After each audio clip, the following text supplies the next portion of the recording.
The Dave Hooker Show. A presentation of Off the Hook Sports. Objective insight, expertise, top guests. Available on YouTube, Apple, Spotify, and the Off the Hook Sports app. Download now for free. Also available on offthehooksports.com. I compute and obey. Now to Dave Hooker. Ready. How about a monster show on tap? And we believe that there won't be any severe weather issues like there might have been earlier in the week. With Caleb Calhoun, I'm Dave Hooker. Caleb held it down first day of the week because, man, some of East Tennessee got hit pretty hard. Caleb, I don't know about you, but we had some branches down and a tree down in the neighborhood. So it was something special to behold, but not as bad as when I had 3 trees fall on my house, car, and work shed all in one day. That was the really bad storm that hit Chattanooga, I guess, a couple of years ago, but been about 3-4 years ago. So first of all, let's start off and say we hope you are safe, you and yours, as I know some people had some storm issues around the area. Today on the program, the Vols, number 10 in the coaches poll, too high, too low. We shall discuss. Also, today's tough question, the SEC. Are they in big trouble if they don't make a move with conference realignment? Joe Milton ranked number 20 in the ranking of Power 5 quarterbacks. And also a little offensive line rotation based off what I am hearing. And I know Caleb dug into that some yesterday, but with some information I think I can provide, we'll get an idea of where Tennessee's offensive line is. It's not great in preseason camp, but certainly not the end of the world. I just think they're a little unsettled at the backup tackle position, especially at right. Caleb Calhoun, before we get to a very special guest, how are you, sir? I'm doing good. We had storms here yesterday too, but I entertained myself just watching that Montgomery, Alabama brawl on Twitter. I don't know if anybody saw that yesterday. It's the best thing ever on social media. I haven't heard of that yet, but I've seen it. It is weird when you suddenly don't have any way to consume content or entertainment, whatever you call it. So I'm not one to save one on my phone. So yesterday was a weird day. So I have not got blown away. Hit the like button. We can certainly appreciate that. Subscribe if you haven't. D says, good morning, guys. Let's see if Dave can hang with Caleb today. I could not yesterday because of technical difficulties. And the funniest thing is with this video aspect, you're sitting there wondering why Caleb is not moving. And then you realize it's not him that's frozen. It's you that is indeed frozen. So we've got a very special guest here. John Adams, scheduled to join us from time to time, especially on Tuesdays. I think we have John, but I don't see his beautiful face quite yet. John, do you have the ability to turn on your camera? Is that something that the power has robbed you of, or can you do that? There he is. Can we actually hear him too? And look at, he's centering himself. He's like the Mark Packer of digital broadcasting. We can't hear you at this point, but we're halfway there. We can see you. So we'll work on a little microphone magic, and then we'll have it taken care of. I'm sure John will be able to get there. Make sure the microphone's clicked on, John. We have been down that path before. It's on. There we go. It's my guy, John Adams, joining us on a Tuesday, and he's got a little bit of a Bill Walton shirt on. Were you ever a Deadhead? Did you ever tour around with the Grateful Dead there, John? No, there were sometimes I wished I were dead, but I was never a deadhead. The 30 seconds ago while you're trying to get your camera on? No, not then. John, we appreciate the time. Hope to make it a regular thing. Talk to us, though, about the beginning before we get into Tennessee being top 20 or number 10 and Joe Milton being top 20 in quarterback rankings. Those are some topics I want to throw at you today. But first, kind of your thoughts of fall camp. It's tough to glean a lot as much as camp is closed nowadays. But what have you gleaned in the opening week or so? Everybody's happy. everybody's optimistic, and that's kind of a universal thing this time of year.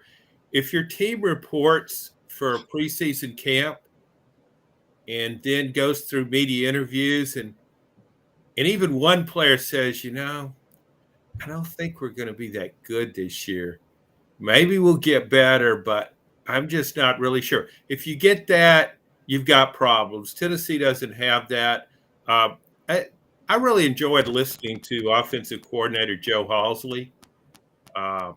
He's a really bright guy, very articulate. He can explain things really well. Not all coaches can. Josh Heupel doesn't give you much. That's just not his style. But I think Halsley complements Heupel well. They've been together for about 8 years, I think. He was the quarterback's coach.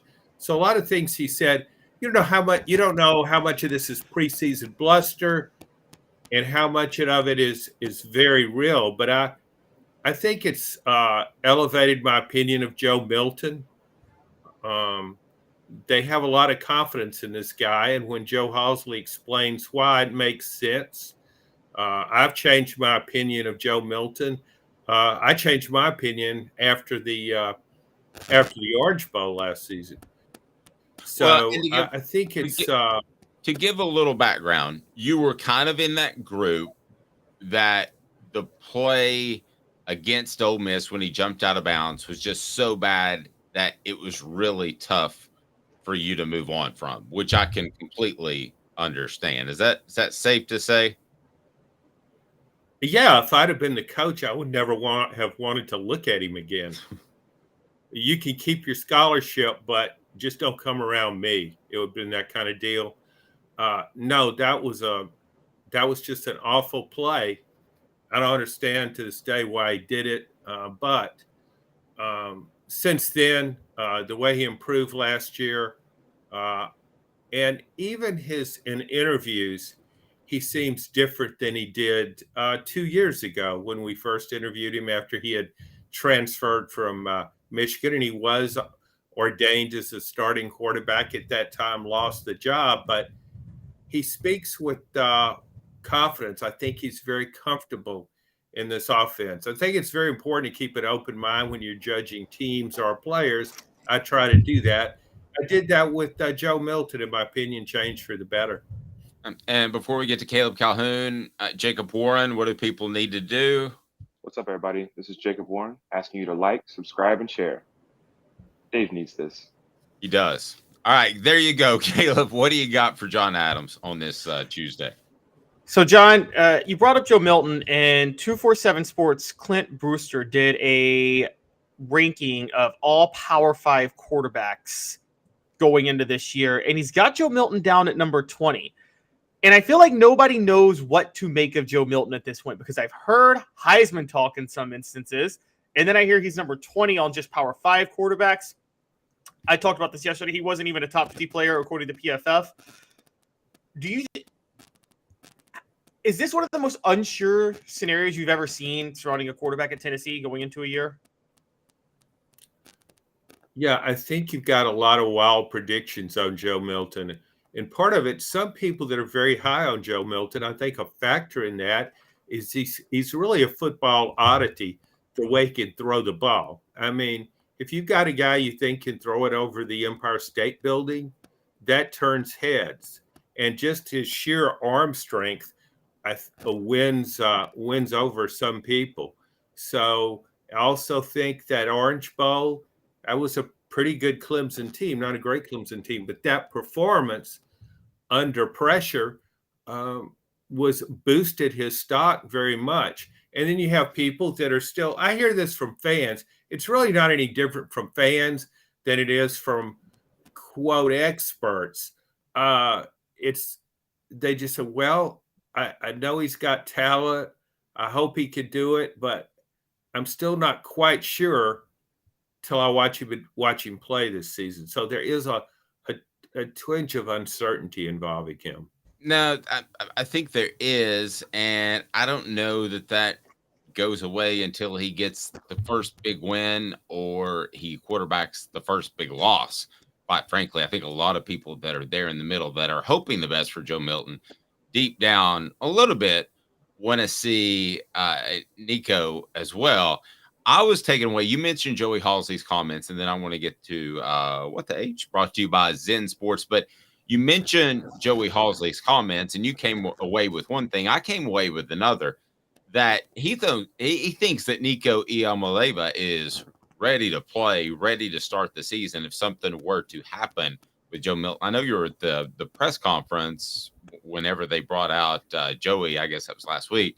Did you come away with that aspect of it all, that Nico was surprisingly ready to go if they needed him? Yes, they talked more about his maturity than they did the physical skills, and not just the coaches, the players, the teammates. I think they were expecting one thing and they got another. I think they're expecting a guy, the $1 million bonus baby comes in. Hey guys, I'm ready to win the Heisman.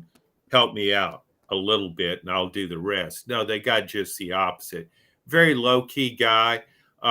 He's very comfortable talking to the media, and he talks to the media as though he's just talking to somebody he just met. He doesn't. It's not as though he's trying to perform and look good for the media. This is enhancing his brand, of course.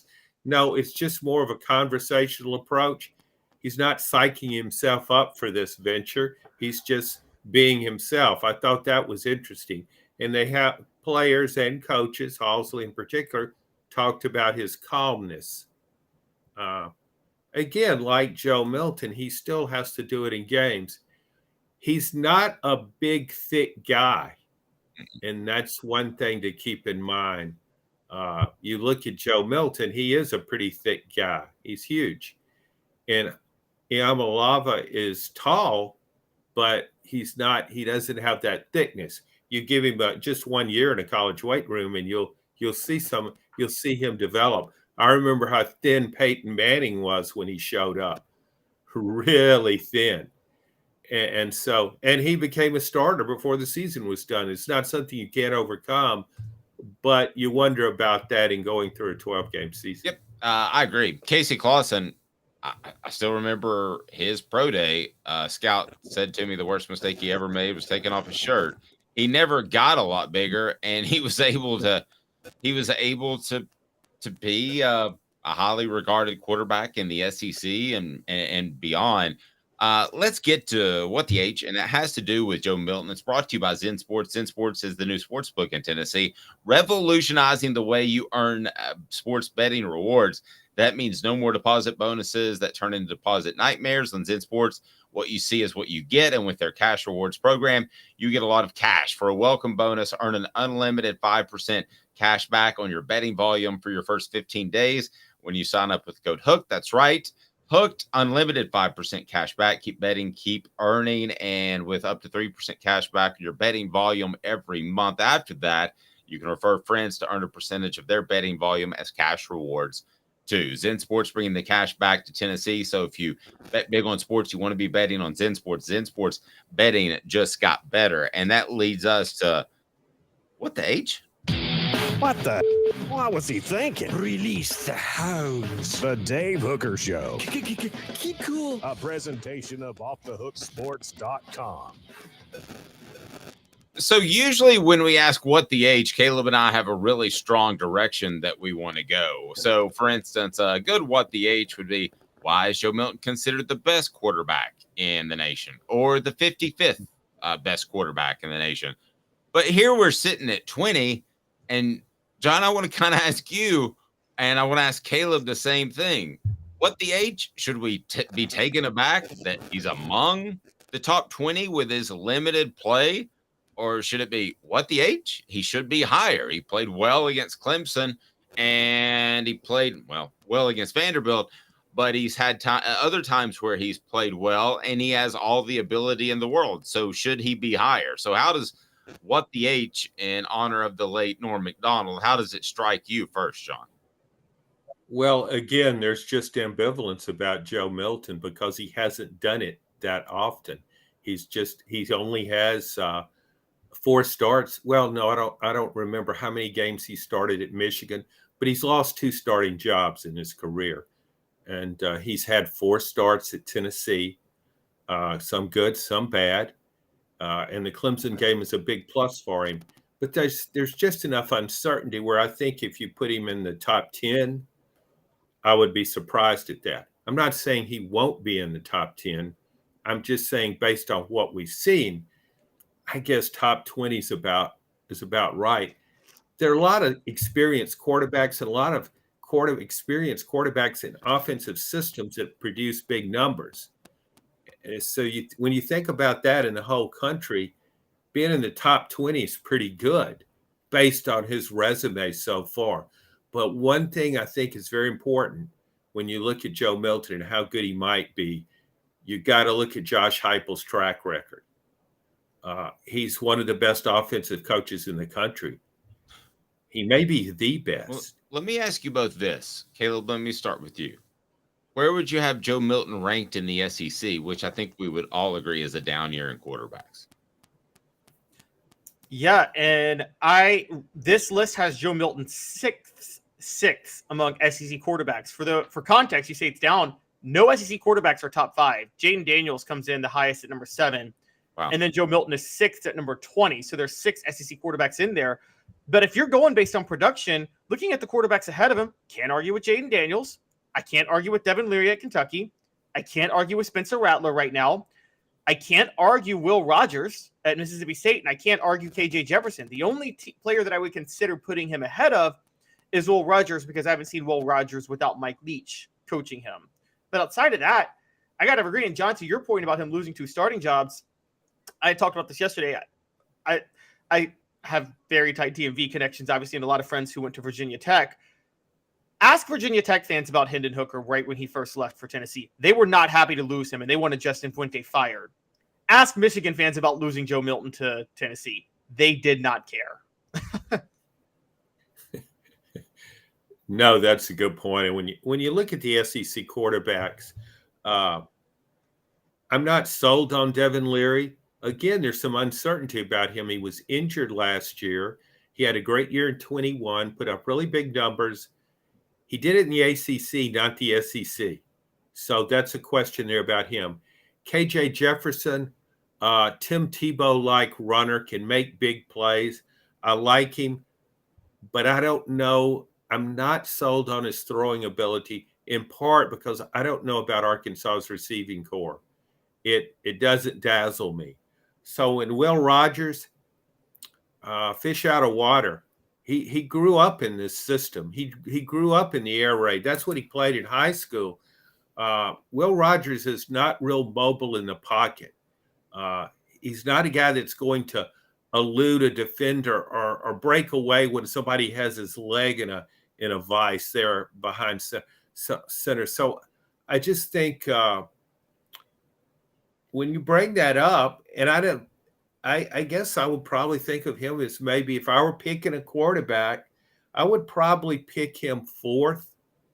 But with his receiving core, and I get to have the receiving core come with him, I would rather have that pass catch team than I would KJ Jefferson and his receivers. That's a really good point. And not a knock to the other SEC media, but don't you feel like we like KJ Jefferson and Sam Pittman a little much because they're very easy to work with and affable? I feel like there's always it reminds me of the James Franklin when he was at Vanderbilt. It's like, well, I mean, he's beaten nobody, but everybody kind of likes him because, man, he will do an interview with anybody. Yeah, I think Sam Pittman's perceived quite fondly, and that's fine when you're on the way up. And he did a great job turning Arkansas around because it was right down there in Vandy land, and he got it going. But I'm wondering right now if it's plateaued. Yeah. And I noticed Caleb, nor you have mentioned Brady Cook of Missouri yet. Is there a reason for that? We haven't mentioned Brady Cook of Missouri, but Caleb likes Missouri a little more this year than others. A little higher, Oh, okay. yeah. As a matter of fact, Carson Beck is ahead of Brady Cook at Missouri, and I'm going down the list. Well, he should be. Carson Beck, I saw enough of Carson Beck to know the guy can throw the ball, and he's got really good receivers, and we know the talent surrounding him at every position at Georgia. So I don't expect him to flop, and if he does, Georgia will have put Brock Vandegrift in there. I don't think there's a big gap between those guys. The thing I wonder about him, Carson Beck, is how will he handle pressure? The pressure of going for a third consecutive national title. This is historical. And he's also the pressure succeeding Stetson Bennett. If Stetson Bennett was still the quarterback, I'd bet on Georgia winning 3 straight, and I would do it with great confidence. I'm not so sure now. Yeah, that moxie in the fourth quarter got pretty special as it grew throughout his career. It was kind of okay in the beginning, then it got like, whoa, Joe Montana-esque. Yes. So no, I don't have a problem with you saying that. I'm going to make this statement, and let me start with you, Caleb. You tell me if you agree or disagree. If Joe Milton is not pushing for postseason awards, I want to remind everybody there are 3 in the beginning. There's 3 all-SEC quarterbacks, and there are 2 typically at the end. They're not 3. If he's not pushing, he's not a strong 3 or a pushing 4. Tennessee's not pushing for the college football playoff. Is that a fair statement or too simple of a statement now that I made it? That's absolutely a fair statement. Too simple is what it is. Yeah, it's real simple. Weigh in on that, Caleb. I said from the start that Josh Heupel's offense, even if you're a quarterback that's more ball control and not as efficient as Hendon Hooker, he's going to scheme. There's going to be at least 3 big plays you connect on in a game. And if you're a quarterback and you connect on those 3 big plays, they can really inflate your stats. They can be Tim Tebow throwing for 316 yards in an NFL playoff game because he connected on 3 big plays in that game. Okay, so can I retract and say if he's not in the top 2 at the end of the year, Tennessee's not really pushing for a college football playoff position? If Joe Milton isn't playing that well where he's a top 2 quarterback in the SEC, then they're not pushing for the college football playoff. Too strong? Maybe a little bit. Here's the thing: when you look at Josh Heupel in his career, he's been a head coach 5 times. Think back to all the really elite offensive coaches in college football. Steve Spurrier always comes to mind. Bobby Bowden comes to mind, just to name a couple of those guys. Urban Meyer had great offenses. When did these guys ever have a bad quarterback? No. I mean, Joe Milton might not be in the running for the Heisman at the end of the season. He might not lead the SEC in passing. But in this system, and you look at the track record, you just feel like he's going to be doing pretty well. And the offense will be doing pretty well. Because the elite offensive coaches, they don't suddenly become bad or even mediocre. They're always good. The range goes from good to great. I think Joe Milton can be good. I don't know that he can be great. But then again, consider the supporting cast around him. Yeah, Travis says on the message board, my statement would be too strong. The running backs are really good too, and we are a running team. Just saying. Fair, but at the end of the day, at the end of the season, if Joe Milton's not viewed as one of the top 2 quarterbacks in the nation, I don't think Tennessee's making that push for the college football playoff. Tennessee number 10 in the coaches poll. That leads us to 4 Downs, brought to you by Andy Mason and AndyMasonRealEstate.com. 4 Downs. 4 questions. 4 answers. The Dave Hooker Show. 4 Downs. A presentation of offthehooksports.com.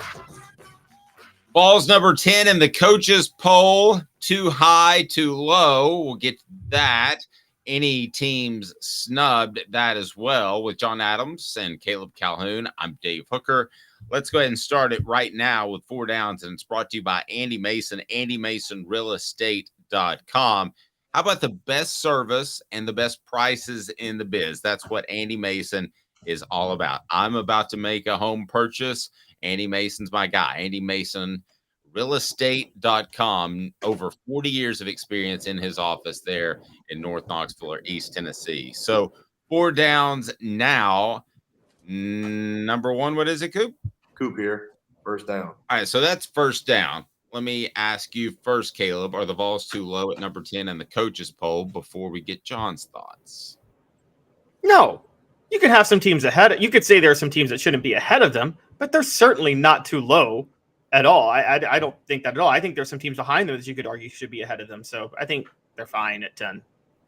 John, I kind of thought 10 was a good landing space myself. I guess we're all supposed to disagree nowadays in the Skip Bayless world, but I didn't have a problem with 10 at all. Did you? I thought it was ridiculous. I just went to the Skip Bayless world. No, I didn't have a problem with that at all. I think it's a little higher than I thought Tennessee would be. I would have had Tennessee in the top 10, but I rank Tennessee a little higher than most people. I looked at preseason magazines, 12, 13. I think a lot of people view Tennessee as a top 15 team. So the coaches said they're a top 10 team. I wonder if that's a respect well earned by Josh Heupel from coaches thinking, man, I don't want to have to play against that offense. It scares me. I thought the same thing. I'll be curious if the Associated Press, the media poll, has Tennessee that high. I'm guessing it'll be maybe 12 or 13. But then again, the media's heard about Joe Milton's arm strength and that he can throw it through a brick wall. So maybe he's a circus act. So that will attract some media attention. We'll see. Do you think he gets sick of that? No. But, ask about how strong his arm is at any point. No, no, I would be like, no, I can't say that in politically correct, or I'll forget that analogy. But no, I don't think he does. Okay. Yeah, it wouldn't bother me either. Second down, Coop. Cooper Mays here. Second down. Thank you. All right. So how about this? Who's ahead of Tennessee that is too high? So right now ahead of Tennessee, if you want to look at the rankings, Georgia 1, followed by Michigan, Alabama, Ohio State, LSU, Southern California at 6, Penn State 7, Florida State 8, Clemson 9. Well, Clemson, they just beat. So that's going to be a hard sell for those that like comparative scores. Like straight up, they just played each other comparative scores. Yeah, you could look at it that way, but I don't. I mean, it's a new season, a new team. But Clemson is one team you might look at. I kind of look at Penn State too. I'm never a real believer in Penn State. I think James Franklin's a really good coach, but it's kind of like, okay, come see us after you beat Michigan and Ohio State in the same season. I just see it as a second tier. So I could see it stumbling somewhere else, losing to those teams and not being in the top 10. When I look at that top 10, the main thing that struck me, I thought LSU was too low. I think LSU is a playoff team. I think it's better than Alabama.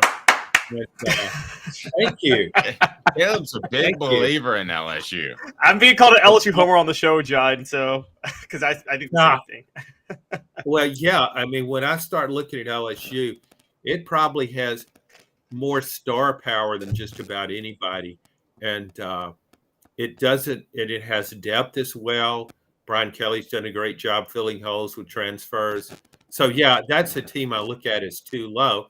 Otherwise, there was nothing awful about it that really stood out to me other than I thought LSU was too low. And I still don't quite understand why people think Alabama should be better than LSU.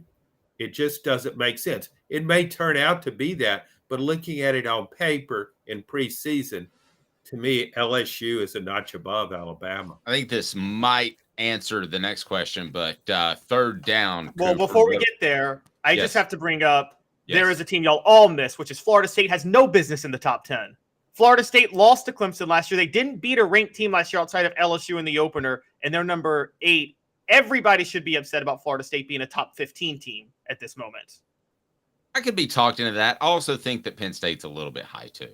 But Penn State went 11-2. Florida State went 10-3 and played the worst schedule in the history of man last year.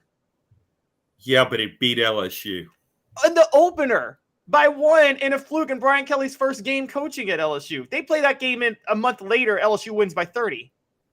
But I just think Florida State will be better this year. I think that game, if Florida State beats LSU again, then it's a strong candidate for the college football playoff. They're not going to come within 3 scores of LSU this year. Wow. Thought I was too high on LSU. Jeez, you need to walk around campus there in Baton Rouge. Yeah. John, I'm from Memphis. I know a lot about Mike Norvell. I'm not high on him as a coach, and I am high on LSU as a program. And for the first time since Nick Saban, LSU has a coach with a few brain cells. And ouch. Wow. A couple of those guys won national championships too, but you're right. They weren't really bright. What down is it, Coop? Tennessee center Cooper Mays here. 3rd down. Okay, I think we kind of answered that. Who below Tennessee should be higher? You both think LSU? Well, LSU's ahead of Tennessee. Well, they're not below Tennessee. Oh, okay. I thought you. Okay, I meant below. Then anyway, go ahead. No, if LSU were below Tennessee, if you want to play fantasy football, if LSU were below Tennessee, then I would think they should be higher. Okay, I meant lower number. I misread the question. Sorry. Who that is ranked behind Tennessee should be higher? Just the immediacy. You have Washington 11, Texas 12, Notre Dame 13, Utah 14, Oregon 15, TCU 16, Kansas State 17, Oregon State 18, Oklahoma 19, North Carolina 20. There's none of those that I'll look at that I would push ahead of Tennessee. I'm a little surprised that Notre Dame wasn't a little bit closer, not because they should be, just because they're a bit of a media darling. Now, I don't have one, guys, that's behind Tennessee that I would have appreciably higher and perhaps overtake the Vols. I would probably go. I don't think I wouldn't put it ahead of Tennessee, but I like Utah. Even after what happened, I would think that Utah coaches and players from last season look back on that opener against Florida and wonder, how in the world did we lose to that team? How in the world? I mean, Utah matches up well with the way Southern Cal plays. It matches up well with the way a lot of the Pac-12 teams play. It's sort of a contrarian in that league, and it's got a proven track record. I could see it winning the conference. So, yeah, that's a team I think. But I don't know that I would have it ahead of Tennessee. But I think Florida's headed for big trouble in that opener. No, I agree. Anybody that you would have moved perhaps close to Tennessee or higher than Tennessee out of the teams behind them, Caleb? I'm with John Adams on this. It's Utah, and Utah returns their quarterback. They've cost the last 2 years in a row. People forget this. They've won the Pac-12 title, and in the process, cost the team they beat a shot at the college football playoff. Yep. And they've been knocking on the door. They return the same quarterback. Don't be surprised if they actually get over the hump this year in a very, very lame duck, awkward Pac-12 season that's about to happen. Yeah, I don't know what. That's I kind of wonder about TCU. When it scored a touchdown on Georgia, I thought, man, this team could be pretty good next year too. But then Georgia kind of ran it up, so it got out of hand. Yeah. Was that 65-7? But that early touchdown at that point kind of won me over. Yeah. So I just couldn't get away from that. Yeah, this team might be pretty good next year too. At that point, you're like Eric Ainge calling out Sanford Stadium. 4th down, Cooper Mays. All SEC center Cooper Mays here. 4th down. Any team snubbed? Any team's just not on the list that you would have on the list? You want to look at the back end of that.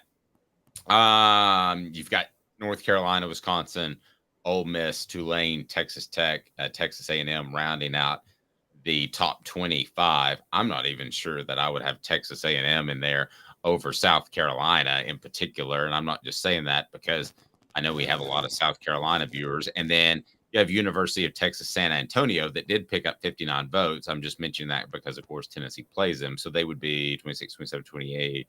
They would be 29 on this list. Florida got 63 votes, so they were behind South Carolina.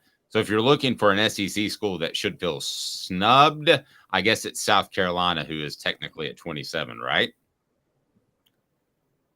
Yeah, but I don't think having South Carolina basically 27 is a snub. I mean, there's still plenty of questions about that team. You look at what it did down the stretch, it really impressed me what it did to Tennessee. It beat Clemson, went toe-to-toe with Notre Dame, easily could have won that game. But I just don't know about its offensive line. I'm not sure about its defense. I like Spencer Rattler, and I like his receiving core, but other than that, I don't know. So I thought that was about right. I don't think South Carolina should have a beef about that. Now, if it can protect Spencer Rattler and its defense plays pretty good, then yeah, it can make the top 25. See, I'm opposite with you on Texas A&M. I think Texas A&M is very talented at a number of positions or groups, really.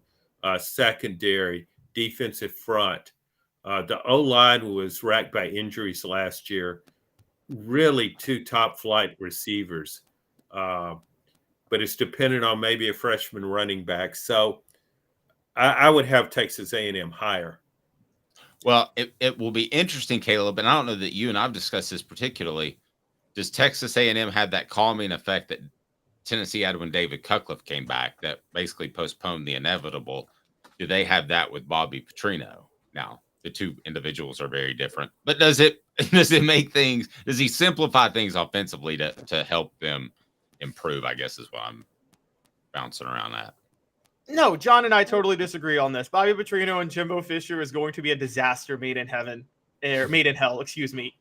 And I'm sorry. I would agree that maybe South Carolina shouldn't be top 25. I don't think Texas A&M should be. I think I'm seeing Derek Dooley, Sal Sinceri right here I'm seeing a clash. Okay, put it this way. How about this? Former Dave Clawson. Dave Clawson is a good coach. Fulmer was a good offensive mind. They did not work well together. That's what I'm seeing here because I just don't see this happening because both Petrino and Fisher are stuck in an era where they don't let quarterbacks make decisions for themselves. And so then when they call the wrong play, they come out and say, well, we just didn't execute. No, you called the wrong play. And for once in your life, Jimbo Fisher, take blame for something. And I don't believe in Texas A&M. I think they're going to have one good little resurgent year and then fall by the wayside. But let me ask you this. So Texas A&M's 25. South Carolina, Florida, Kentucky received votes. So did Arkansas, a considerable amount of votes, and you drop down to Auburn. So if you had to replace A&M, if you had to, with either of those teams, John, who would it be? And let me get you, Caleb. Mine's South Carolina. Yeah, if I had to take one team, it would be South Carolina. I don't know how in the world anybody with any knowledge of this team picked Florida to make the top 25. That team, and other than running backs, it's got two really good running backs and maybe some good ones behind those guys. What does Florida have going for it? Graham Mertz at quarterback? Please. I don't know about its offensive line. It doesn't have the caliber of athletes it usually has on defense. This is a losing team. You voted for it in the top 25? Yeah. Don't you feel guilty about that? Don't you feel stupid? So stupid. Think about it. When you're alone, talk to yourself about that and say, why did I do that? What's wrong with me? Yes, you're trying to meditate, and that pick keeps coming into your brain, and you're trying to clear your head just about your breathing. But at the end of the day, you keep thinking to yourself, I had Florida somewhere in the top 25. I'm a total loser and don't deserve to live. Guys, it's no SEC team that should be in over Texas A&M. It's a team Dave mentioned. The best group of 5 team this year, and they play Tennessee, Texas, San Antonio. It's like UGA. except not quite. UTSA, they get really mad if you call them Texas San Antonio. I found on the message board, on our YouTube message board. Well, Dave, you still say Southern Cal. Like it's that the 80s. That does make them really mad too. But I say it now because they didn't accept my son. So now, if you notice the timing of it, before I went to Southern California. John, I know you got to get out of here. What all do you have going on the worldwide interweb? How can we follow your work and just absolutely throwing heat? You're ready to come back for football season. I can see it in your eyeballs. You're just fired up. Really? You saw all that? Yeah, I'm at, you can read me at knoxnews.com, govolsextra.com, Knoxville News Sentinel. And I think I'll be writing some more college football columns, hopefully with better headlines. The headline that appeared in our paper yesterday, and I don't know where in the world this came from, but the headline I wrote was changed, and it was about a column on Joe Milton. But in the headline, right at the top of the page, it became Joe Morton. Oh, I Joe saw that. Morton. Yeah, Joe Morton. Yeah, he's not. Joe Morton is not listed among America's top 20 quarterbacks this season. The last Morton I can remember was Craig Morton, the ex-Cowboy, starting in a Super Bowl I covered. He was starting for Denver, and his knees were gone at the time. So Too Tall had a good time with him. Did that make the print? Was it Joe Morton in print this morning? Yesterday morning, it was Joe Morton in print. So I guess Tennessee has more depth than I realized at quarterback. It's got Joe Milton, Nico Iamaleava, and it's got Joe Morton. Yes, a mixture between Joe Milton and Gaston Moore. He's an up-and-comer. Yes. Joe Morton. But you do think Joe Milton, you are high on Joe Milton, and that's for the Morton. Yes, I am. Yes. Not so high on Joe Morton. Was he Joe Morton the third? No, I don't do thirds. Gotcha. He's John Adams. We look forward to visiting with him throughout football season. We'll be back in 2 minutes. I'm going to tell you why Tennessee's offensive line isn't perfect right now, but could be. Thank you, John. Thanks, guys. 2 minutes off Thug Sports. Have a good one, John.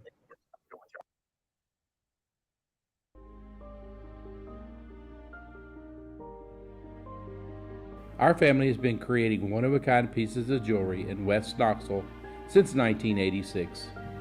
Each piece is a combination of unique processes that bring your idea to life. Every day in our shop, a truly special item with a story all its own is being manufactured in our facility, bringing the history and family sentiment into a whole new generation of life. We're grateful that you chose us to be Knoxville's best jeweler, a title that we value and respect. Because to me, being a jeweler and owning a jewelry store are not the same thing. I'm Rick Terry. I'm a jeweler, and we want to be your jeweler. Kingston Pike and Campbell Station Road in the heart of Farragut, and downtown on Gay Street right next to the Tennessee Theater. Hi, Mike Davis here with City Heating and Air, reminding you to always dare to compare. Our team provides quality local heating and air service, installation, and maintenance across East Tennessee. We use only the best equipment like American Standard Heating and Air Conditioning for your residential, new construction, or commercial needs. Honesty, dependability, and customer satisfaction have been the cornerstones of our business since 1961. City Heat and Air. Dare to compare. These mountains hold and defend a spirit far better than moonshine. A drink that holds flavor that becomes necessity. A hard cider made and relished by folk who are as hearty as they are legend. A refreshment that can only be found in one place. With a taste that makes you say, give me 3 bottles of the good stuff. Tennessee Cider Company, where necessity can be found. What's up, everybody? This is Jacob Warren, asking you to like, subscribe, and share. Dave needs this. Objective coverage. Hey, that's new. If we get caught, we're going to jail. The Dave Hooker Show, a presentation of Off the Hook Sports. YouTube, Apple, Spotify, and the free Off the Hook Sports app. I'm going to need to see some identification. Back to Dave Hooker. It's the worst when somebody messes up your headline. We were talking to John Adams. I wanted to share my worst version of a headline, or actually a lead that got changed. But you're never supposed to change a lead. Like Caleb and I call each other. Like if we write something, it's like, I don't think this lead reads just right. So we always call each other because you don't want to mess with the lead. And somebody messed with the lead. And I wanted to share that story, Caleb, but I couldn't because the way he rewrote it seemed very racially insensitive. So I didn't even want to bring it up. I know you're wondering. I'll tell you off the air how it happened, but I don't even want to revisit it because it looked like I was a complete imbecile when it came to the English language. I mean, it's never going to beat, I forget the headline, but this was when Arkansas was led by Houston Nutt as head coach, and they had Rob Johnson and Casey Dick as their quarterbacks, and they were playing a team called the South Carolina Gamecocks. And I'm just someone type in all those last names. Yeah, exactly. It's hard to do without causing trouble. So did you like the John Adams there on our message board? It's pretty high on the Vols. It's funny talking to him now because he wasn't high on Philip Fulmer, even when Philip Fulmer was having success. And I think a lot of people thought that he was just negative to get a reaction. Caleb, he wasn't. That's just how he felt. It's kind of like how you and I felt about, let's say, a bad analogy maybe, but Les Miles and Ed Orgeron at LSU. We thought that Philip Fulmer had a lot of great things going. We agreed on that completely, but that he maybe wasn't the greatest coach out there. Was he better than Jim Don and Brad Scott, the guys of his time? I don't think there's any question, but how would he have fared against the coaching staff that are out there nowadays that are led by Kirby Smart, Nick Saban? You've got a lot of really good coaching staffs. And that was one of the things that I don't think people quite understood is that, John, when we talk about great coaches over the history of the SEC, is Philip Fulmer going to be in that conversation? I think that's what John was kind of holding him to a standard of. He certainly, Philip Fulmer won a championship. You can't take that away from him. So that puts him as one of the better coaches in the history of college football. But as elite, I don't think that he is. And that's what I think a lot of times John caught flack for, is he looked at him. You win a championship, you think elite, but not elite. Well, and particularly during that time, that was still an era of a coach was a ball coach. And what I mean by that, to throw that in, it's like, okay, if they weren't a football coach of a college team, they'd be the guy that, like, if you sent your kid to a summer camp to learn football in the middle, when he was 13, they might run that summer camp. You know what I mean? They might be the guy teaching your kid the fundamentals of playing ball. That's what Phil Fulmer struck me as. A guy on the field teaching your kid the fundamentals of playing ball. But in terms of like drawing up anything creatively, analytically, thinking ahead of the curve, I never considered Fulmer that. And by the way, I don't think Fulmer considered Fulmer that. He always said he preferred Jimmy's and Joe's to X's and O's. And so Rocky Top Tom has a strong take. Let me jump to that real quick. I'm going to put that on the board. Philip Fulmer wasted more talent than any coach we had. Think of all those extraordinarily talented teams in the top 5, top 10 didn't beat Florida, just couldn't win the game. I really thought personally that one of Philip Fulmer's greatest missteps, I thought there were two. I thought he lost a little bit of control of the discipline, and that showed up in the mid-2000s when players knew they could make plays and ultimately not receive tough discipline penalties if they got in trouble. The other misstep is I thought he tried to keep up with Steve Spurrier. And you're not going to keep up with Steve Spurrier scoring points. You're just not. And even if you look at what Georgia did last year to Josh Heupel, they didn't try to keep up with scoring points. They scored points because they could, but they manned up and played good defense, especially at the corner position. So, Caleb, I think that was Philip Fulmer's misstep, trying to keep up, score the same amount of points that Steve Spurrier is scoring, when in reality, and you talk about Jamal Lewis, which I agree with you, Jamal Lewis should have been in that Florida game what was it, his freshman year? 97. Yeah, nice. And it was Mark Levine instead. But if you go back and look, I think Mark had 9 carries. The whole theory, big picture, whether it's Jamal, Bo Jackson, or Mark Levine, should have been run the ball 28 times at a bare minimum, or 38 times at Florida, and keep their offense off the field, especially with very good offensive lines that could have done so. And you saw that the next year, because I know Florida made a lot of mistakes in the game, but Fulmer. But because they had to, because they didn't have Peyton Manning. I think he should have figured that out before losing a Heisman Trophy should be winner. Well, and also one of the underrated things that no one talks about is between 95 and 98. One of the things that's missed about the latter years of Peyton Manning was that if there were two subpar years of offensive line play at Tennessee's peak, it was Peyton Manning's junior and senior year. Because in 96, a lot of the offensive line from 95 was gone. That was the Bubba Miller. Was it Bubba Miller? But either way, the Jason Lehman and those guys, in 95, they had left after 95. 96 was rebuilding. And then 97 was that youthful offensive line, the Kosi Coleman people. They didn't really emerge until 98.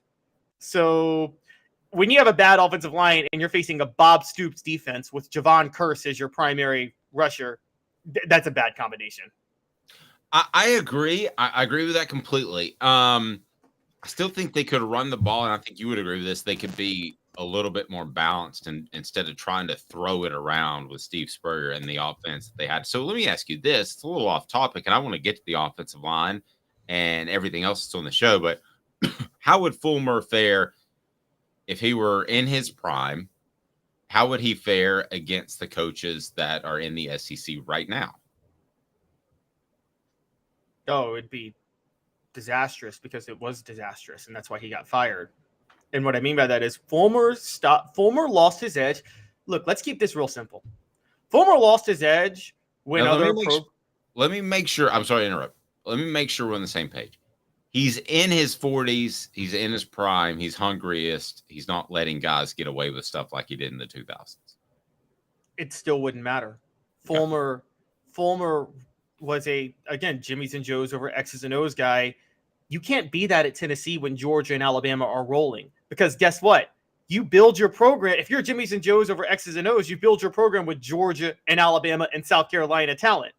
But you can't really out-recruit those guys right now. You can't. I mean, I'm sorry. Tennessee wants to get into Georgia and win some battles, but Dave, as long as Kirby Smart's there, Georgia will always win more of the battles. That's not changing anytime soon. Alabama's always going to win more of the battles as long as Nick Saban's there for Alabama kids. So to think that you can just be better than these schools by out-recruiting them, you can't. You only got away with that in the 90s because Alabama and Georgia were down as programs. Yep. Rocky Top Tom said, I said it for decades, Fulmer rode the wave of success, which Johnny Majors laid the groundwork for. Anyone could have won a title within 10 years at UT with the pre-work Majors put in the building. I will say anyone could have had immediate success. I think, Tom, that's selling Philip Fulmer short. I mean, he recruited all those guys that won it in 98. I think that's selling him a little short. And let's be honest. Yeah, we've talked about some really duds as potential coaches. I mean, as it turns out, John Gruden is incredibly racist. You didn't like Greg Schiano, and there were a number of reasons why, and I get that. But if you could hire, if Josh Heupel decided to go to the NFL and be the head coach of the Dallas Cowboys tomorrow, you could do a lot worse than Philip Fulmer in his prime. Do you agree with that, Caleb? Yes, but I'm sticking with it. I don't think he'd necessarily win a championship against the crew he's got to go against right now. But it'd be a program that would win 8 or 9 games a year. Possibly. But I don't know. That's a little difficult to see. Look, because Rocky Top Tom brought up Johnny Majors. Guys, the growth of Tennessee had nothing to do with Majors or Fulmer. It had everything to do with Alabama and Georgia falling off. When did Majors really get rolling? It was the 80s, right after Bear Bryant retired. That's one competition he lost. When did Tennessee hit their peak of the modern era? 1989, the year after Vince Dooley retired. It had everything to do with Vince Dooley and Bear Bryant stepping down is why Tennessee emerged in the 90s. And it was nothing more and nothing less than that, quite honestly, because Tennessee was able to go in, and you've talked about how ahead of the curve they were in recruiting around that time. They were able to go into Georgia and Alabama and really get who they wanted from those states. The minute Mark hired at Georgia, which was 2001, and the minute Alabama hired Nick Saban in 2007, and South Carolina hired Steve Spurrier in 2005, it was a wrap. Tennessee had no hope, and they kept thinking they can win by just out-recruiting people. No, you had to start thinking X's and O's and being creative at that point. And they were just so insistent, Tennessee was, that, oh, no, we're Tennessee. We can go into Georgia and get whoever we want. Well, no, that's not reality. And they had to learn that the hard way. There's a lot of truth to that. And I think that when Tennessee decided to make a hire in Dave Clawson instead of going with a very innovative coach and turning it over to them, I thought that was the death knell. I mean, that's when it wasn't going to happen anymore. You remember who the guy was at Tulsa was running the number one. I mentioned this to you before. They could have probably hired away if he wasn't scared away by the lack of control he would have, because you have an offensive coach as the head coach in Philip Fulmer, the guy at Tulsa that was running the number one offense for 2 straight years. You remember that guy, right? Oh, yeah. It was Gus Malzahn. You could have. He was an offensive coordinator. You could have got By the way, but also brilliant offensive mind, but I know you like him as a coach, and I do too. I don't think Kiffin could have worked out long-term at Tennessee, because Lane Kiffin still was a believer in Jimmys and Joes over X's and O's. Tennessee was not going to win the Jimmys and Joes battles with Georgia and Alabama. They just weren't. I don't care if Vince Lombardi was coaching Tennessee at the time. They weren't going to win those battles with Georgia and Alabama. Yep. All right. Good stuff. Let's get into Tennessee's offensive line, because this is something we're going to dive into. And if you haven't checked out Cooper Mays and his thoughts this week on the first week of practice, you should do that on the YouTube channel. Please hit that like and subscribe button. We greatly appreciate that. Make sure your notifications are turned on. So here's what we know about Tennessee's offensive line right now. Cooper Mays, hands down your starter at center. Depth would probably be Addison Nichols, that I would think at this point. Left tackle is going to be John Campbell Jr. as a starter. Now, it gets interesting after that in the tackle position, because I think it's going to be Crawford on the right side at this point. We're very early into camp, but from what I'm told, he's the guy there with the first team. Again, this is early. This could change. Okay. We're the first week of fall camp, basically. Then you have Gerald Mincey, who is the backup at probably both tackle positions. That to me is a little bit of a concern, because Gerald Mincey is talented enough where I think he should have grabbed one of the starting positions. So that tells me that Tennessee's coaches aren't 100% confident. Then I think you have Dane Davis that's kind of in that mix, and I've been told not to rule him out as well. So what do you think of Tennessee's tackle position right now, where it stands? Again, early in camp, but how disconcerting is it that and he may still end up doing it, but I really thought that Mincey would make a stronger push at Crawford at right tackle, but it looks like it's going to be Crawford. Your thoughts on that position and tackle in general, Caleb? Yeah, I think it's a concern. Largely, one, because of depth, because of what you brought up with Mincey, but two, Jeremiah Crawford's the type of guy that you're right, commands a lot of respect in the locker room. He's the fundamental. You trust him as a veteran, but he's not going to win the battles with Will Anderson on a play-by-play basis when you face Alabama. And that, by the way, Alabama is just as loaded at edge rusher this year as they were last year. And like, that's, again, he is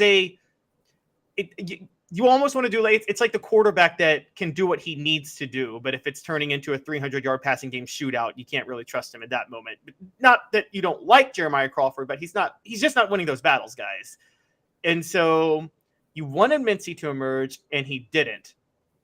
And I think that is a big concern, the lack of depth. Funny enough, I'm not as concerned about guard, because I think Ollie Lane or Dane Davis. I mean, I think guard is one of those spots where, veteran leadership and experience, you can plug a guy in one of those areas.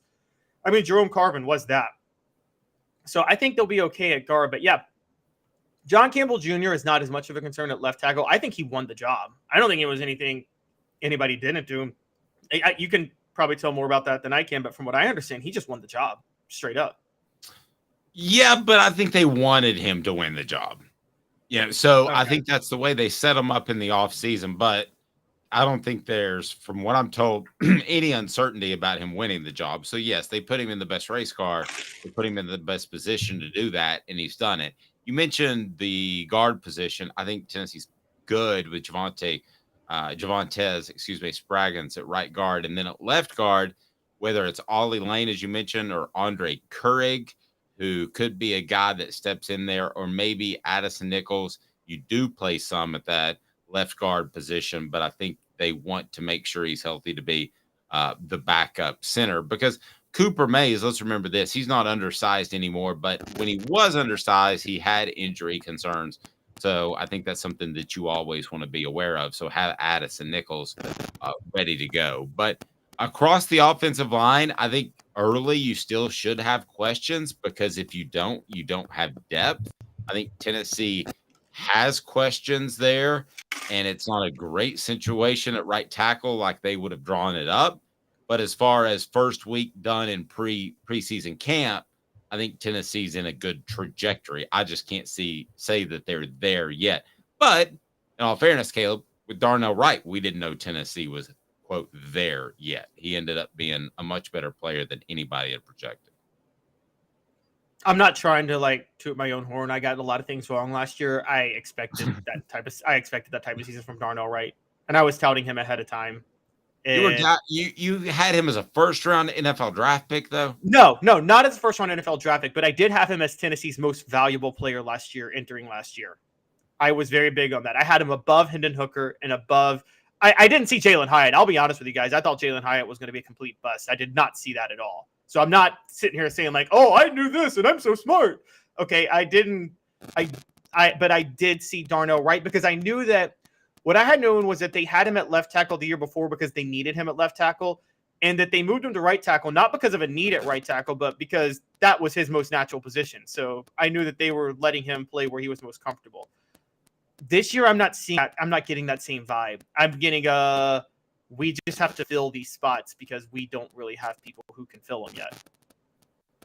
Robert Rexroad asks, is this year's new first down rule change going to slow us down, referring to Tennessee? I don't really think so, because it's whether or not you can make substitutions during those plays. So I think you will have a cumulative perhaps effect if you're only able to run 70 plays instead of 80 plays. But as far as the tempo that goes within a drive, it might slow Tennessee's opposition down a little bit, where they can catch a blow, catch a little bit of wind. But I don't think it's going to be a huge monstrous change in the way college football looks, which not only Tennessee fans, but college football, they don't want that, Caleb. They like the tempo. They like the way the game flows. I mean, it's something that you don't want to monkey around with right now. Yeah, and again, this stuff is really only a factor in the final 2 minutes of games when you're trying to use every second. And the final 2 minutes, the clock's still going to stop. So I don't think this is as big of a deal. Look, I know Tennessee runs tempo, but Tennessee's no different than any other program in that in the middle of the first quarter, they don't care how the clock is running after they get a first down. They really don't. They just, it's going to be the same tempo no matter what. So, yeah, I don't think it's going to be a big deal. Well, and Tennessee, we said this last year, and we were right. They started to do it at the end of the season. They need a couple of those 4-minute drills. They need a couple of those to help their defense, and this might be able to do so. So Tennessee, by the way, in case you haven't heard, conference realignments all over the place. Does the SEC need to do something like now? And then the 10 greatest single seasons by a Tennessee corner, corner, not quarter, cornerback of all time in 90 seconds. Go ahead and get on board, like, subscribe, turn those notifications on. Dante Stallworth is up. Cooper Mays is up. Jacob Warren will be up soon. He's Caleb Calhoun. I'm Dave Hooker. 90 seconds in Tennessee's potential move as the SEC looks around. And should they add teams? Will they add teams? It's been mass chaos. 90 seconds with Caleb Calhoun. I'm Dave Hooker, off the Hook Sports. Candace, I was really heavy into the drug culture. I was selling drugs. I was just constantly in pain. I was missing a good support system in my life. Candace has given me everything that I need in order to successfully have a wonderful recovery, in order to have a life that I didn't even know was possible. And it's not just about me anymore, and I love that. I absolutely love it. You can take your life back. Call Cadis today. With all that sun, sand, and salt water, the beach is a very relaxing place. Unless you wear contacts. Ow! Open your eyes to the best the beach has to offer with LASIK vision correction from Campbell Cunningham Laser Center. Ah.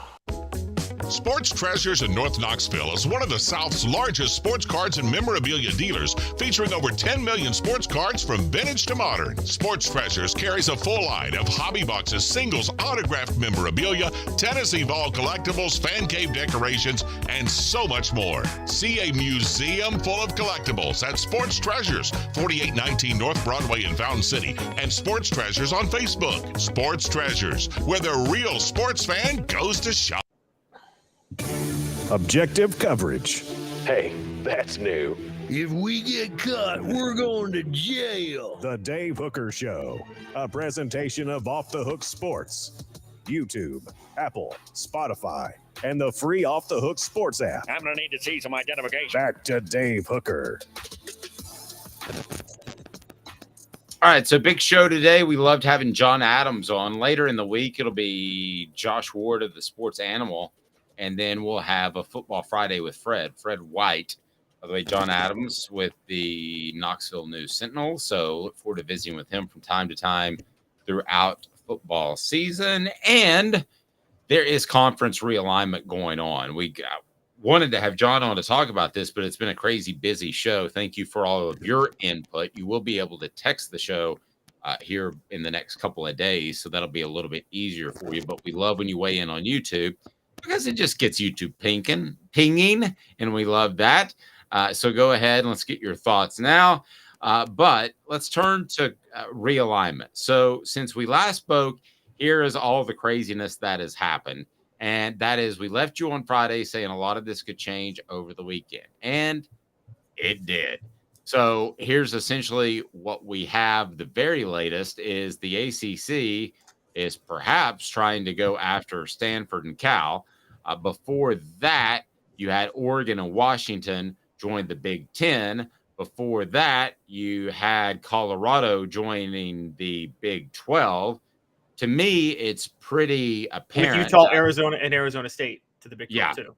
And I was going to mention I missed some, but to me, it's pretty apparent that there's going to be a Power 3. And there might be a Power 4 group of conferences for a little bit longer, but it feels like it's going to be a Power 3. And it may be a couple of years because the ACC is so tied into their contracts, the individual schools, through another, how many years you might know, Caleb? It's 2036. It's insane.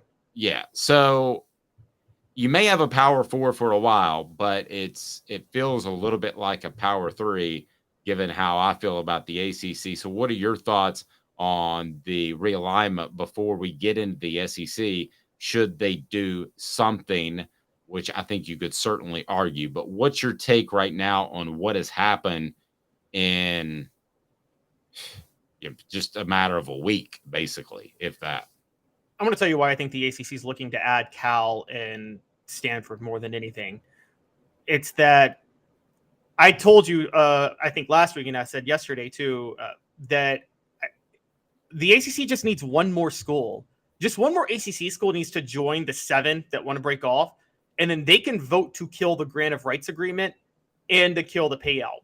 If the ACC can rush add Cal and Stanford, well, then all of a sudden you might need another school or two to vote to break that agreement. That's what I think is happening right now. Because it's very clear. Florida State wants out.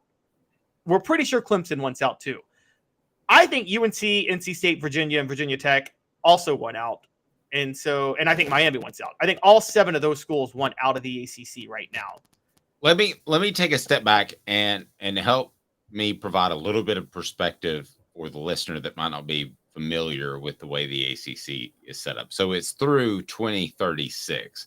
So you can't leave without a massive financial penalty. Florida State just can't up and leave the conference without a penalty that would make it undoable, unwarranted, whatever the word is you want to use.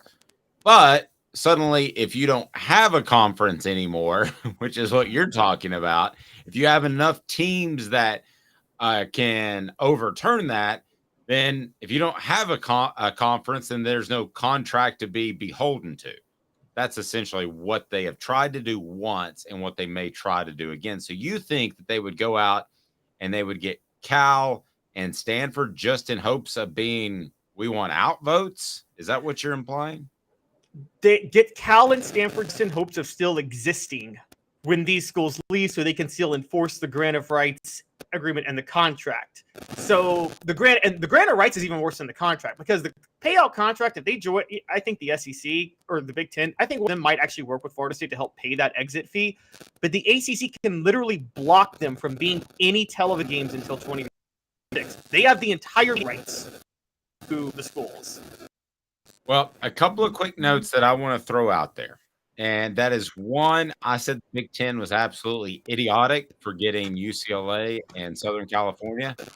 Now that they've got more Western schools, I don't think it's idiotic. I think it can make them exceptionally strong to have a Big Ten West and a Big Ten East, not like they currently have. And I think there's something to be said for that because it will limit the travel cost of, let's say, Southern California's women's basketball team having to go to Rutgers. There were a lot of travel arrangements that didn't make any sense. If you can limit that by having divisions, I think you're on to something. So kudos to the Big Ten for making what I thought at the time was a stupid move and actually turning it into something that I think is pretty good for them. Kudos to them.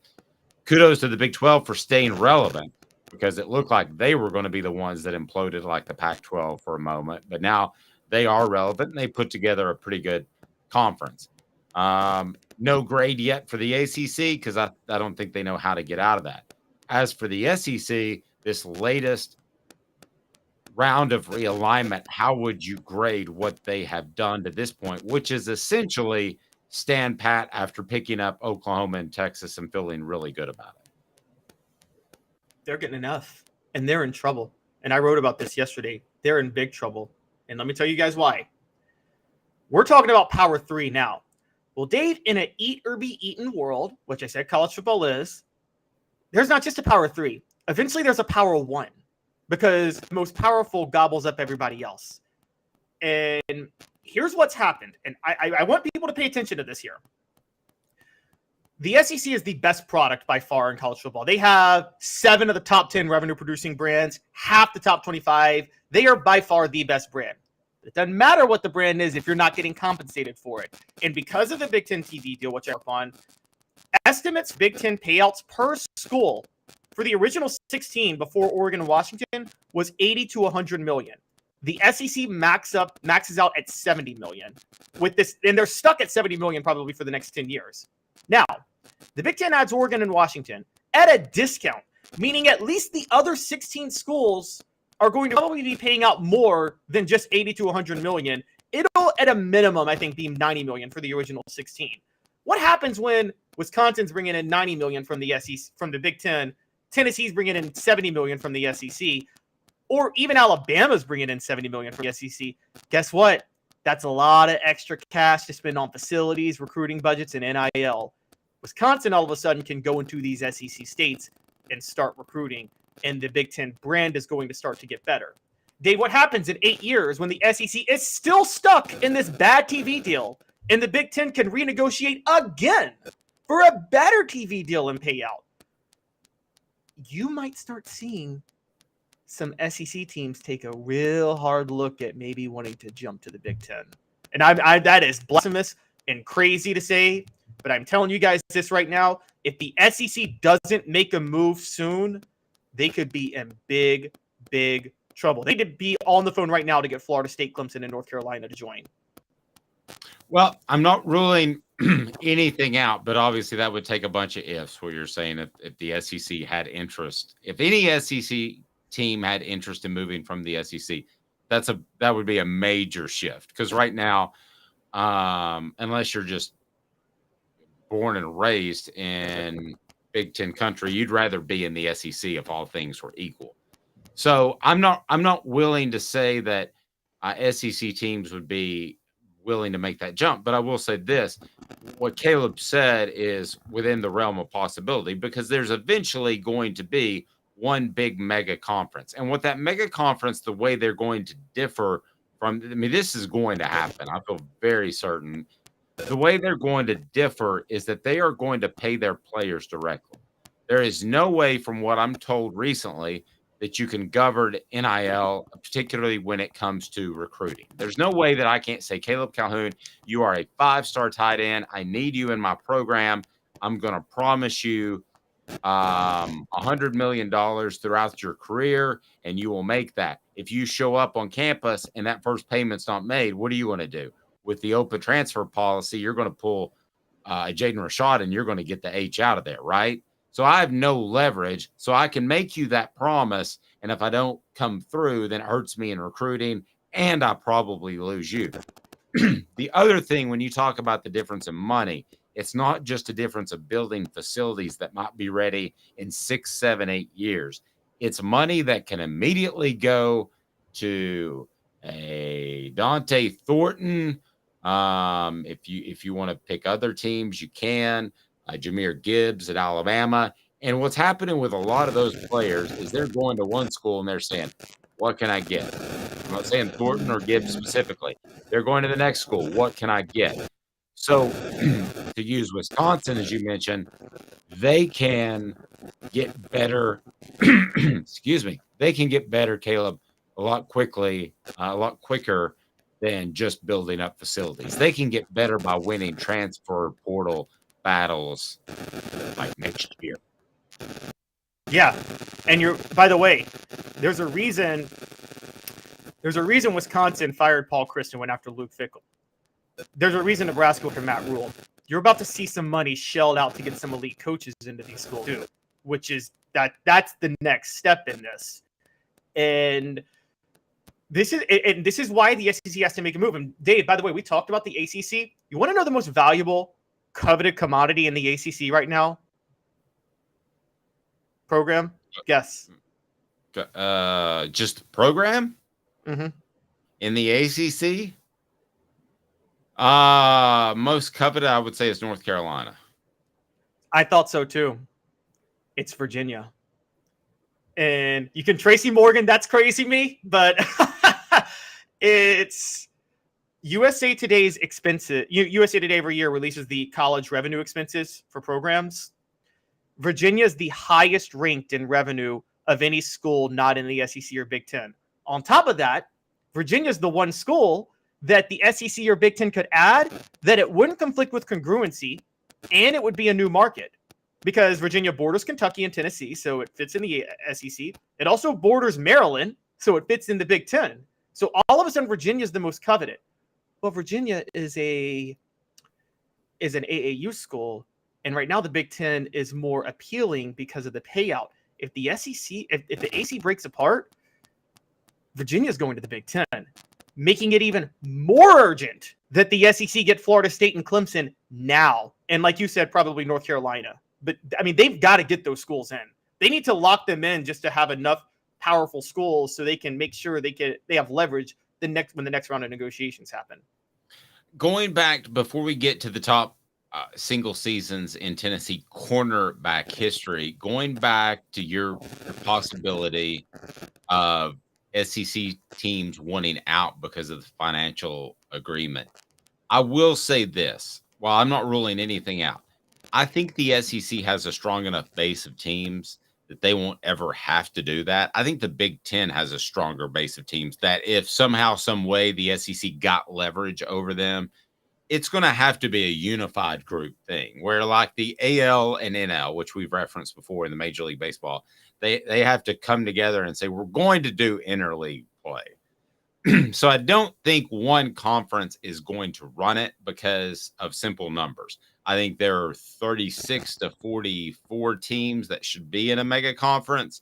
And I think each one will have about half that, which will be about 16 to 18. So I'm not saying that what you're proposing can never happen, but I think both conferences have a pretty good foundation where they would have a seat at the table and not just get raided like the Pac-12 has. What if the Big Ten gives calls to 8 or 9 of the SEC teams? You know, the Tennessees, the Floridas. By the way, for Tennessee fans, don't worry. Tennessee, and you and I know this, Dave, Tennessee's always going to be in this mix. Whatever the powerful conference is, Tennessee's enough of a brand that they can go to wherever conference they want. But what happens if the Big Ten gives calls to Tennessee, Florida, Georgia, Alabama and say, hey, you tired of this TV deal? You tired of splitting it with Vanderbilt, Missouri, and Kentucky? Why don't you come to the Big Ten? I'm just saying it's possible. I'm not ruling anything out.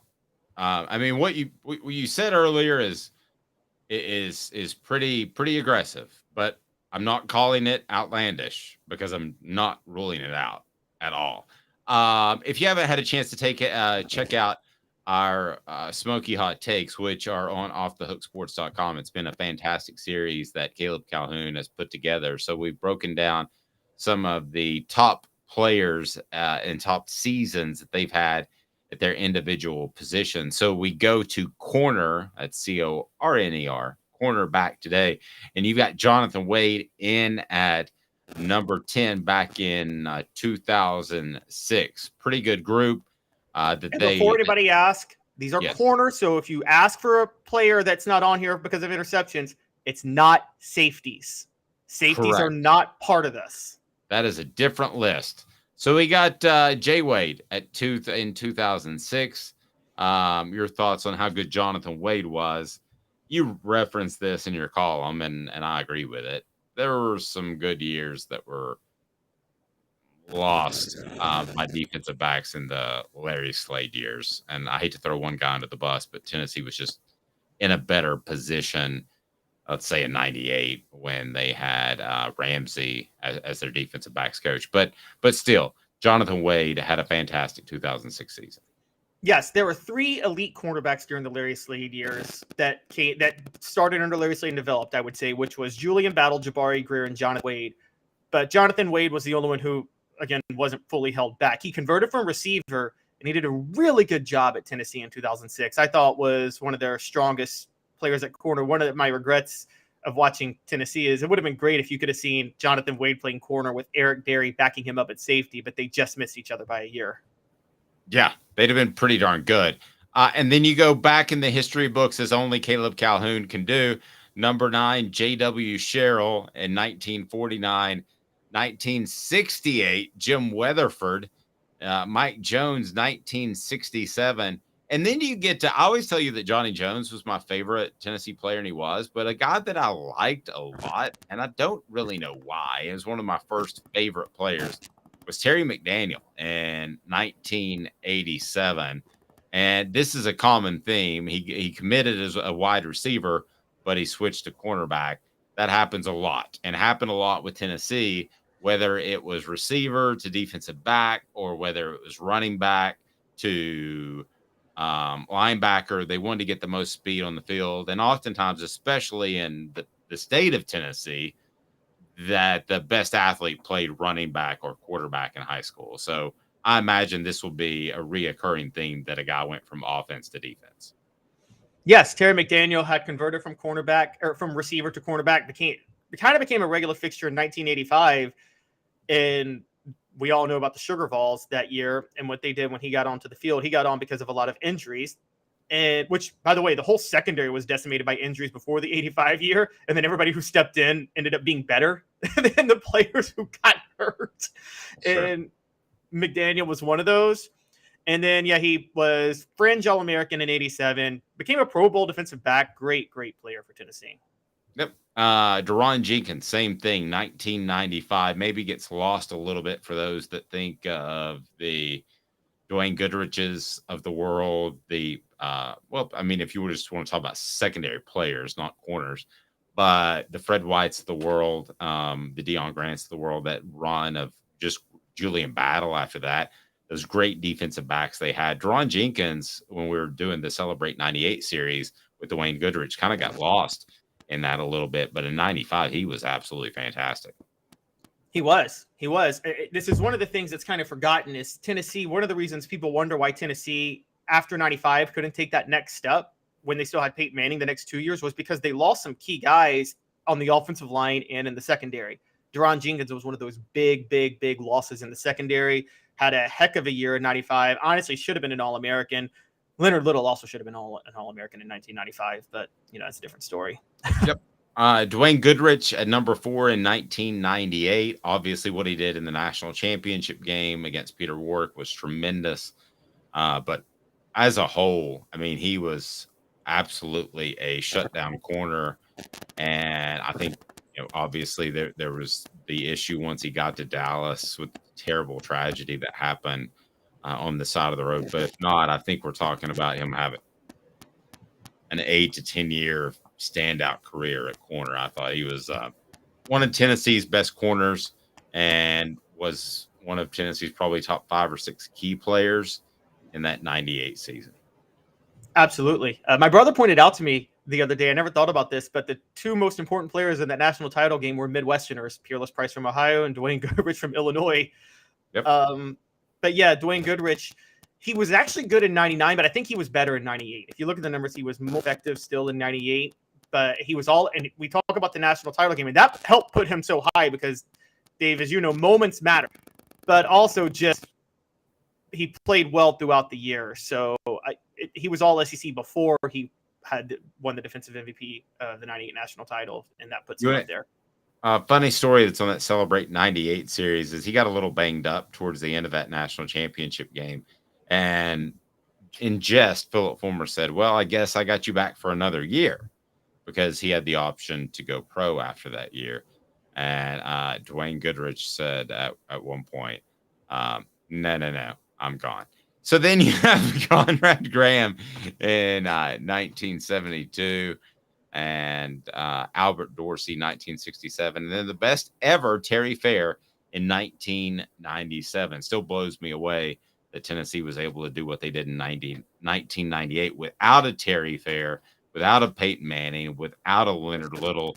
They didn't just lose Peyton Manning. They lost a lot, and Terry Fair was right up there.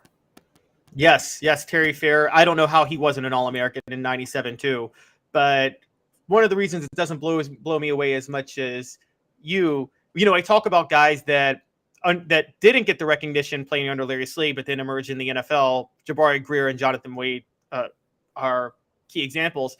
What we find out in 97 was some of the guys that were so beloved were actually a little bit overrated, but were just really well coached. Terry Fair, one of them. If you look at his NFL career, he wasn't that great. Same with Marcus Nash on the other side at wide receiver. But that doesn't take away what they did in college for Tennessee. And what Terry Fair did for Tennessee in 1997 was absolutely incredible. And it was between him and Albert Dorsey. I got to give Dorsey a shout out because he was an All-American and he had 3 interceptions and a pick 6 against Bear Bryant in Alabama in 1967, which is one of the greatest performances by a defensive back in Tennessee history. Great stuff from the board. We love your input live with you each and every weekday at 10 a.m. Eastern time. Hit the like and subscribe button on your way out the door and make sure you got the notifications on because Jacob Warren, the Vol Report coming down the pike very shortly, as a matter of fact, this week. He's Caleb Calhoun. I'm Dave Hooker. This has been a